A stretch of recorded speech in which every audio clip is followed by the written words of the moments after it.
ఓం నమ శివాయ. శ్రీ కార్తీక పురాణము 4వ అధ్యాయము దీపారాధన మహిమ. ఈ విధముగా వశిష్ఠుడు కార్తీక మాస వ్రతము యొక్క మహిమ వల్ల బ్రహ్మరాక్షస జన్మ నుండి కూడా విముక్తి నొందెదరని చెప్పుచుండగా, జనకుడు మహాతపస్వి తమరు తెలియజేయు ఇతిహాసములు వినుకొలది తనివి తీరకున్నది. కార్తీక మాసంలో ముఖ్యముగా ఏమేమి చేయవలయునో, ఎవరినుద్దేశించి పూజ చేయవలయునో వివరింపుడు అని కోరగా, వశిష్ఠుల వారు ఇట్లు చెప్పదొడగెను. జనక, కార్తీక మాసమందు సర్వ సత్కార్యములను చేయవచ్చును. దీపారాధన ముందు అతి ముఖ్యము. దీని వలన మిగుల ఫలము నొందవచ్చును. శివకేశవుల ప్రీత్యర్థము శివాలయమున గాని విష్ణాలయమందు గాని దీపారాధనము చేయవచ్చును. సూర్యాస్తమయమందు గాని దీపముంచిన వారు సర్వ పాపములను పోగొట్టుకొని వైకుంఠ ప్రాప్తి నొందుదురు.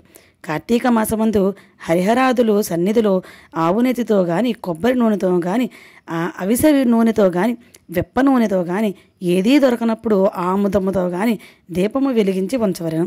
దీపారాధనయే నూనెతో చేసినను మిగుల పుణ్యాత్ములుగాను భక్తిపరులుగాను నగుటేగాక అష్టైశ్వర్యములు కలిగి శివసన్నిధికి ఏగుదురు.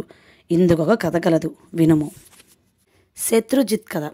పూర్వము పాంచాల దేశమున పాలించుచున్న రాజుకు సంతతి లేక అనేక యజ్ఞాదులు చేసి తుదకు విసుగు చెంది గోదావరి తీరమున నిష్ఠతో తపమాచరించుచుండగా, నచ్చటకు పెప్పలాదుడను మునిపొంగవుడు వచ్చి, పాంచాల రాజా, నీ వెందుల కింద తపమాచరించుచున్నావు? నీ కోరిక ఏమి అని ప్రశ్నించగా, ఋషిపొంగవా, నాకు అష్టైశ్వర్యములు రాజ్యము సంపద ఉన్నను నా వంశము నిలుపుటకు పుత్ర సంతానము లేక కృంగి కృషించి ఈ తీర్థస్థానము తపమాచరించుచున్నాను అని చెప్పాను. అంత మునిపొంగవుడు, ఓయి, కార్తీక మాసమున శివసన్నిధిని శివకేశుల ప్రీతి కొరకు దీపారాధనము చేసిన ఎడల నీ కోరిక నెరవేరగలదు అని చెప్పి వెడలిపోయాను. వెంటనే పాంచాలరాజు తన దేశమునకు వెడలి పుత్రప్రాప్తికై అతి భక్తితో శివాలయమునకు కార్తీక మాసము నెల రోజులు దీపారాధన చేయించి దాన ధర్మములతో నియమానుసారముగా వ్రతము చేసి ప్రసాదములను ప్రజలకు పంచిపెట్టుచు విడువకుండా నెల దినములు అటుల చేసెను. తత్పుణ్య కార్యముల వలన నా రాజు భార్య గర్భవతి అయి క్రమముగా నవమాసములు నిండిన తరువాత ఒక శుభముహూర్తమున ఒక కుమారుడు గనెను. రాజు కుటుంబీకులు మిగులు సంతోషించి తమ దేశమంతటా పుత్రోత్సవములు చేయించి బ్రాహ్మణులకు దాన ధర్మములు చేసి ఆ బాలునకు శత్రుజిత్తు అని నామకరణము చేయించి అమిత గారాభంతో పెంచుచుండిరి. కార్తీక మాస దీపారాధన వలన పుత్ర సంతానము కలిగినందువలన తన దేశమంతటా ప్రతి సంవత్సరము కార్తీక మాస వ్రతము దీపారాధనములు చేయుడవని రాజు శాసించెను. రాజకుమారుడు శత్రుజిత్తు దినదిన ప్రవర్ధమానుడుగాను సకల శాస్త్రములు చదివి ధనుర్విద్య కత్తిసాము మొదలుగా నేర్చుకొను. కానీ యవ్వనము రాగానే దుష్టుల సహవాసము చేతను తల్లిదండ్రుల గారాభముల చేతను తన కంటికింపుగా స్త్రీలను బలాత్కరించుచు ఎదిరించిన వారిని దండించుచు తన కామవాంఛ తీర్చుకొనుచుండెను.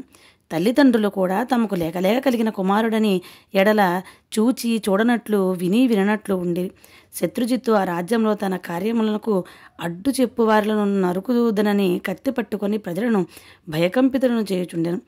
అడలో తిరుగుచుండగా ఒక దినమున ఒక బ్రాహ్మణ పడుచును చూచుట తటస్థించెను. ఆమె ఒక ఉత్తమ బ్రాహ్మణుని భార్య, మిగుల రూపవతి. ఆమె అందచందమును వర్ణించుట మన్మధునికైనను సఖ్యము కాదు. అట్టి స్త్రీ కంటపడగానే రాజకుమారుని మతి మందగించి కొయ్యబొమ్మ వలె నిశ్చేష్టుడై కామవికారముతో ఆమెను సమీపించి తన కామవాంఛ తెలియజేశాను. ఆమె కూడా అతని సౌందర్యమునకు ముగ్ధురాలై కులము శీలము సిగ్గు విడిచి అతని చెయ్యి పట్టుకొని తన శయనుందిరానికి తీసుకుని పోయి భోగములను అనుభవించాను.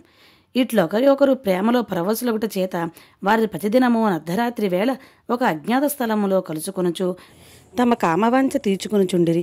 ఇటులో కొంతకాలము జరిగిన ఇటులను ఈ సంగతి ఆమె మగనికి తెలిసి పసిగట్టి భార్యను రాజకుమారిని ఒకేసారి చంపవలయనని నిశ్చయించి ఒక ఖడ్గమును సంపాదించి సమయము కొరకు నిరీక్షించుచుండెను. ఇట్లుండగా కార్తీక శుద్ధ పౌర్ణమి రోజున ప్రేమికులిరువురు శివాలయమున కలుసుకొనవలెనని నిర్ణయించుకుని ఎవరికి వారు రహస్య మార్గమును బయలుదేరి ఈ సంగతిని ఎటులో పసిగట్టిన బ్రాహ్మణుడు అంతకు ముందే కత్తితో సహా బయలుదేరి గర్భగుడిలో దాగి ఉండెను. ఆ కాముకలిద్దరూ గుడిలో కలుసుకొని గాఢాలింగాన్ని మొనర్చుకున్న సమయమున చీకటిగా ఉన్నది. దీపముండిన బాగుండును గదా, అని రాకుమారుడనగా ఆమె తన పైట చెంగును చించి అక్కడనున్న ఆముదము ప్రమిదలో ముంచి దీపము వెలిగించాను.